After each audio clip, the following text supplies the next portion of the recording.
Om Shanti. Good morning. साकार मुरली 20 अगस्त 2021। बाबा की मीठी मीठी मुरली है मीठे मीठे बच्चों के मीठे मंथन के लिए। मंथन शुरू करने से पहले प्यार के सागर विचित्र बाप का वरदानी हाथ अपने सिर के ऊपर महसूस करते हैं और उनकी शक्तिशाली किरणों के नीचे बैठ जाते हैं। अनुभव करें, मैं शक्तिशाली आत्मा हूं, सर्वशक्तिमान की संतान हूं। आज मीठे बाबा ने कहा, मीठे बच्चे, बाप के राइट हैंड बनना है तो हर बात में राइटियस बनो, सदा श्रेष्ठ कर्म करो। राइट हैंड बनना मतलब राइट बनो, राइटियस बनो, ठीक बनो, अच्छे बनो, हर कर्म राइट करो। सोच से लगा करके कर्म तक सब राइट होना चाहिए। आज का प्रश्न है, कौन सा संस्कार सेवा में बहुत विघ्न डालता है? बाबा कहते हैं, भाव स्वभाव के कारण आपस में जो द्वैत मत के संस्कार हो जाते हैं ना, कहेंगे मेरा भाव ऐसा है, मेरा स्वभाव ऐसा है। मेरा भाव नहीं था, स्वभाव भी नहीं था। जो अंदर सोच चलती होती है ना, वही भाव भी होता है, वही स्वभाव भी होता है। बाबा कहते हैं वो दो मतों से बहुत नुकसान होता है। क्रोध का भूत ऐसा है जो भगवान का भी सामना करने में देरी न करे। इसलिए बाबा कहते हैं, मीठे बच्चे, ऐसा कोई भी संस्कार हो तो उसे निकाल दो। आज बाबा ने विशेष रूप से क्रोध के लिए बोला, क्योंकि क्रोध आने से बहुत बड़ा नुकसान होता है। बुद्धि भ्रष्ट हो जाती है। और आता क्यों? क्योंकि भाव स्वभाव अलग अलग हो गए, इसलिए आता है, नहीं तो आएगा ही नहीं। आज का गीत है, तकदीर जगा कर आई हूं, तकदीर जगाने आई हूं। तकदीर जगी हुई थी, कल्प पहले जगी थी, अभी वापस फिर से जगानी है। कैसे जगाएंगे? परमात्मा की याद के द्वारा। बाबा कहते, बच्चों ने सुना। किसने सुना? रूहानी बच्चों ने सुना ना। शिव बाबा क्या है? सुप्रीम रूह, और हम रूहानी आत्माएं हैं। सुनते कैसे हैं? मैं आत्मा इन कर्मेंद्रियों द्वारा ये सुनती हूं। तो बाबा मुख्य बात कहते हैं, आत्माभिमानी बनना। और आत्माभिमानी बनने में ही बहुत मेहनत है। घड़ी घड़ी अपने को आत्मा समझ बाप को याद करना, यह गुप्त में यही मेहनत करनी है। सब नहीं कर सकते। बाबा भी गुप्त मेहनत कराते हैं। स्वयं बाबा आकर के कहते हैं, बच्चों मुझे याद करो तो कल पहले माफिक तुम तत्व प्रधान बन जाएंगे। भगवान को इतना क्यों बोलना पड़ता है कि बार बार मुझे याद करो, मुझे याद करो, मुझे याद करो? क्यों नहीं याद करते हैं? क्योंकि हमें शरीरधारियों को याद करने की आदत पड़ गई है। बाबा विचित्र है, उसका कोई चित्र तो है नहीं, उसको याद करने में मुश्किलात होती है। लेकिन अगर मैं ये निश्चय कर लूं कि मैं भी विचित्र हूं, मुझे आत्मा का तो विचित्र नहीं है ना कोई, तो विचित्र आत्मा विचित्र परमात्मा को क्यों नहीं याद कर सकती है? सतो प्रधान तो बन नहीं है ना। सतो प्रधान बनेंगे तो जो तकदीर गंवाई है वो फिर से तकदीर मिल जाएगी। और तकदीर जगाने वाला सर्वशक्तिमान पिता है। वही समझाते हैं हमको कि बच्चों, अब अपनी तकदीर बना लो। भगवान आए तकदीर बनाने के लिए।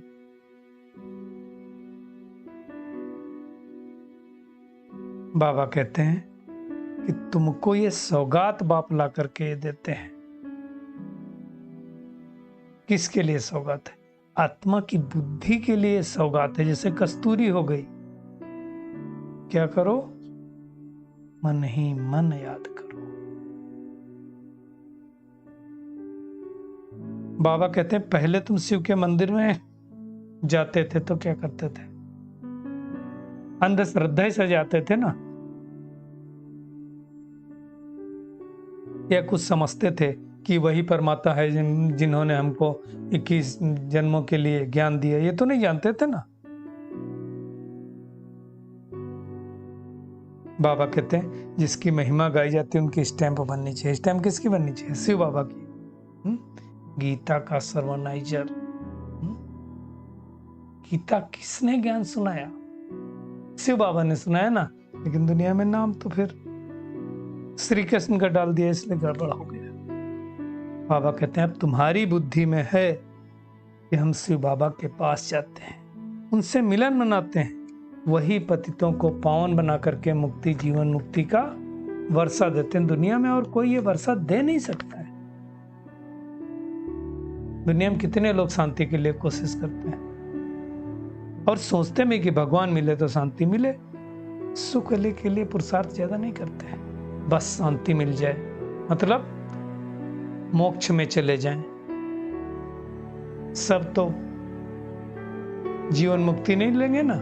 बाबा कहते जीवन मुक्ति तो तुम ब्राह्मण ही लेते हो और मोक्ष तो कुछ होता ही नहीं है। लेकिन चूंकि परम धाम में ज्यादा दिन, शांति धाम में ज्यादा दिन रहते हैं, इसलिए उनको मोक्ष अच्छा लगता है। मोक्ष क्या होता है वो थोड़ी पता है।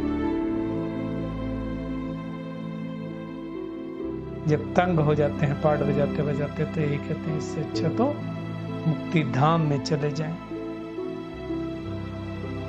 बाबा हमें नई दुनिया का राज्य देते हैं। कहाँ देंगे? नई दुनिया में देंगे या पुरानी में देंगे? इस पुरुषोत्तम संगम युग पर राज्य देंगे, न सतयुग में न कलयुग में। बाबा दोनों के बीच में आता है, तब सदगति देते हैं। ऐसा तो हो नहीं सकता कि बाबा बीच में छोड़ दे दुर्गति में, नहीं। दुर्गति से सदगति में ले जाते हैं। दुर्गति है तो सदगति नहीं, सदगति है तो दुर्गति नहीं। बाबा कहते हैं अब ये दुनिया बदलने वाली है। बाबा आया है और कल्प कल्प के संगम युग पर आता है, इस दुनिया को बदल करके दुख से छुड़ाए हमें हरिद्वार ले जाता है। वो है उस हरिद्वार की बात नहीं, हरि श्री कृष्ण को भी कहते हैं, तो हरिद्वार ले जाता है। दुनिया में भी हरिद्वार दिखाया, उसके बाद क्या दिखाते हैं? हरिद्वार मतलब कृष्ण का द्वार, कृष्णपुरी में ले जाता है। उसके बाद क्या दिखाते हैं? दुनिया में हरिद्वार के बाद लक्ष्मण झूला दिखाते हैं। ये भी ज्ञान से संबंधित बात है। सत्युग के बाद क्या आता है? त्रेता युग, राम लक्ष्मण का राज्य। ये सब समझने की बातें हैं। दुनिया में तो फिर राम को कितने भाई दे दिए। बाबा कहते हैं सत्युग त्रेता में 4 भाई नहीं होते भाई, एक बेटा एक बेटी सबको होता। 4-8 भाई तो यहाँ होते ना। बाबा कहते हैं एक तरफ है ईश्वरीय संतान और दूसरी तरफ है आसुरी संतान। हमें चेक करना है कि हम कौन सी संतान है। हम बच्चे ही जानते हैं कि शिव बाबा भी ब्रह्मातन में आए हैं और आ करके हमें ज्ञान दे रहे हैं। देखो शिव बाबा तो अनादि पिता है और ब्रह्मा बाबा आदि देव, वही उनके द्वारा ब्राह्मणों को रचते हैं। किसको रचते हैं? शालिग्रामों को नहीं रचते। हम तो शालिग्राम हैं ही हैं। शालिग्राम पतित हो गई आत्मा, तो अब उनको पावन बनाते हैं, रचते ब्राह्मण को हैं। ये सब समझने की बातें हैं जो बाबा समझाते हैं, होशियार बच्चे समझ सकते हैं। बाबा कहते हैं खाद पढ़ने से तुम तमो प्रधान हो गए, अब फिर से सतो प्रधान बनना है। हिसाब किताब चुकतू करके शांति धाम सुख धाम में जाना है। बाबा कहते हैं शांति धाम से निराकारी आत्माएं कैसे आती, तो तुम जानते हो। आप क्रिश्चियन धर्म में देखो तो जो क्रिसमस ट्री बनाते हैं ना, बल्ब लगा करके जो सजाते हैं, इसका ही ज्ञान है। झाड़ ऐसे ही होता है जहां सब धर्मों की अलग अलग आत्माएं ऊपर बैठती हैं, वहां से नंबर वार अपने पार्ट अनुसार आत्माएं नीचे आती हैं। तो बाबा कहते हैं मुख्य बात यह है, देह सहित देह के जो भी मित्र संबंधी हैं, संबंध है, सबको भूलकर मामेकम याद करो। ये महीन बातें हैं, सबकी बुद्धि में नहीं आता है। सबसे पहले तो बुद्धि में ये बैठाना है कि हमारा पिता कौन है, निराकार, जिसको पतित पावन कहते हैं, भगवान कह करके याद करते हैं, वही परमात्मा है। तो उस एक को याद करना है ना। क्यों याद करते हैं भगवान को? कुछ जरूर मिलता होगा, फिर धक्के क्यों खाते हैं? क्योंकि भगवान को जानते नहीं, पहचानते नहीं, इसलिए धक्के खाते रहते हैं। बाबा कहते हैं भगवान तो परम धाम से आता है, हम तो जा नहीं सकते परम धाम। कोई भी पतित आत्मा जा नहीं सकती, पावन बन करके ही जाना है। तब कहते रहते हैं हे ईश्वर, हे परम पिता, ओ गॉड फादर। अब वो एक है, फिर भी धक्के खाते हैं। तो बाबा कहते हैं भी ड्रामा में नूंद है, और क्या कहेंगे। बाबा ही आकर के ड्रामा अनुसार हमको समझदार बनाते हैं। श्रीमत पर जो चलते हैं वही समझदार बनते हैं। बाबा कहते हैं वो छिपे भी नहीं रह सकते, सबको पता चलता है कि श्रीमत पर चलते कि नहीं चलते, वही श्रेष्ठाचारी भी बनते हैं। तो बाबा कहते हैं दुख हरता सुख हरता के बच्चों को कितना मीठा बनना चाहिए, बाप का राइट हैंड बनना चाहिए। ऐसे ही बच्चे बाप को प्रिय लगते हैं। तो चेक करें हम राइट हैंड बच्चे हैं कि नहीं। लेफ्ट हैंड से दुनिया में भी कोई काम करता है क्या? राइट हैंड से शुभ काम किया जाता है, राइटियस काम किया जाता। तो हमको भी राइटियस बनना है, बाबा का राइट हैंड बनना है, हर बात में राइटियस बनना है, तो खुशी बहुत होगी। और उसके लिए क्या करना है? बाबा कहते हैं माँ में कम याद करो तो अंतमति सुगति हो जाएगी। दुनिया में कहते हैं ईश्वर की गतिमति ईश्वर ही जाने, दुनिया में किसी को पता नहीं। सच बात है। अब आकर के वो ईश्वर कैसे हमको पति से पावन बनाते हैं, और हम कैसे बनते हैं? ड्रामा अनुसार हमारा पुरुषार्थ भी नूंदा हुआ है।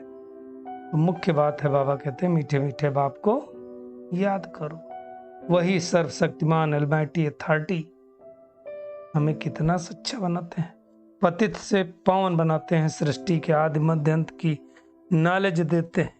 दुनिया में नॉलेज कोई दे नहीं सकता है। तो बाबा कहते तुम बच्चे जानते हो कि अभी हम घोर अंधियारे से निकल घोर सोझरे में जा रहे हैं। देवता बन रहे हैं ना, तो दैवी गुण अभी से धारण करने हैं।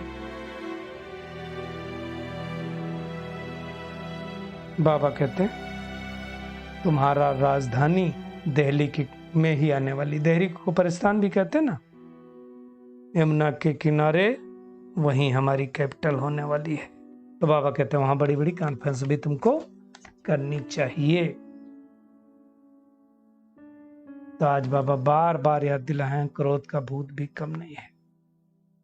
क्रोध आ जाता है तो बात मत पूछो, इसलिए बाबा कहते गुड़ जाने गुड़ की गोथरी जाने, मतलब शिव बाबा जाने या ब्रह्मा बाबा जाने।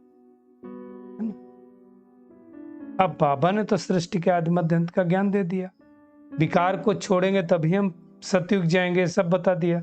अब कोई धारणा करे न करे, सबका अपना पुरुषार्थ परमात्मा आ रहा है। इसमें आशीर्वाद कृपा की बात नहीं, बाबा कोई आशीर्वाद कृपा नहीं करते हैं। बाबा कहते हैं इस समय तुमको कितने भाग्यशाली, 3 इंजन मिली हुई हैं दुनिया में, बाप टीचर सदगुरु अलग। हमारा तो बाप भी वही है, टीचर भी वही, सदगुरु भी है। वैसे बाप को बड़े प्यार से याद करना है। 2 बाप का परिचय सबको देना है, एक लौकिक बाप और एक पारलौकिक बाप। 2 बाप को तो सभी याद ही करते हैं। यही वो महाभारत महाविनाशी लड़ाई खड़ी है सामने। तो हमें जो नई दुनिया की स्थापना कर रहा है बाप, उस बाप को बड़े प्यार से याद करना। तो आज सारा दिन जैसे बाबा दुख हरता सुख करता है, ऐसे भी हमें भी दुख हरता सुख करता बनना है। बाप का राइट हैंड बन करके राइटियस कर्म करना है, बहुत मीठा बनना है, क्रोध कभी भी नहीं करना है, क्रोध के भूत को निकाल देना है, 2 मत नहीं करना, भाव स्वभाव में आकर के एक दूसरे से मतभेद नहीं करना है। आज का बाबा का खूबसूरत वरदान है, हर याद को याद में परिवर्तन करने वाले स्वतः और निरंतर योगी भव। बाबा कहते हैं संगम युग की विशेषता है अभी अभी पुरुषार्थ, अभी अभी प्रत्यक्ष फल, अभी अभी स्मृत स्वरूप, अभी अभी प्राप्ति का अनुभव। प्रत्यक्ष फल क्या मिलता है? जब हम पुरुषार्थ करते, बाबा को याद करते, तो तुरंत खुशी मिल जाती है, स्मृत किया और प्राप्ति हुई। इसलिए बाबा कहते हैं ना, जिस शक्ति का आह्वान करोगे उसका अनुभव होगा। बाबा कहते हैं भविष्य की गारंटी तो है ही, लेकिन भविष्य से श्रेष्ठ भाग्य अभी का है, इस पुरुषोत्तम संगम युग का, क्योंकि भगवान हमें पढ़ाते हैं। इस नशे में रहो तो स्वतः याद रहेगी। बाबा कहते जहाँ याद है वहाँ फरियाद नहीं हो सकती है। क्या करें, कैसे करें, ये होता नहीं है ना। थोड़ी मदद कर दो, ये है फरियाद। तो हमको फरियाद छोड़ करके याद करना है, तो स्वतः योगी बन जाएंगे, निरंतर योगी बन जाएंगे। स्लोगन है, जो स्वयं को मेहमान समझकर चलते हैं ना, वही महान स्थिति का अनुभव करते हैं। चलिए परमात्मा किरणों के नीचे बैठ जाएं और महसूस करें मैं पद्मा पदम भाग्यशाली आत्मा हूं, क्योंकि विचित्र बाप मुझ विचित्र आत्मा को सृष्टि के आदि मध्य अंत का ज्ञान दे करके सत्य की बादशाही के लायक बना रहे। ऐसे पिता को बड़े प्यार से याद करना है।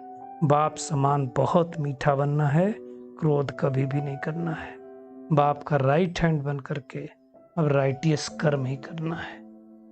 अपने अंदर से सभी भूतों को निकाल देना है।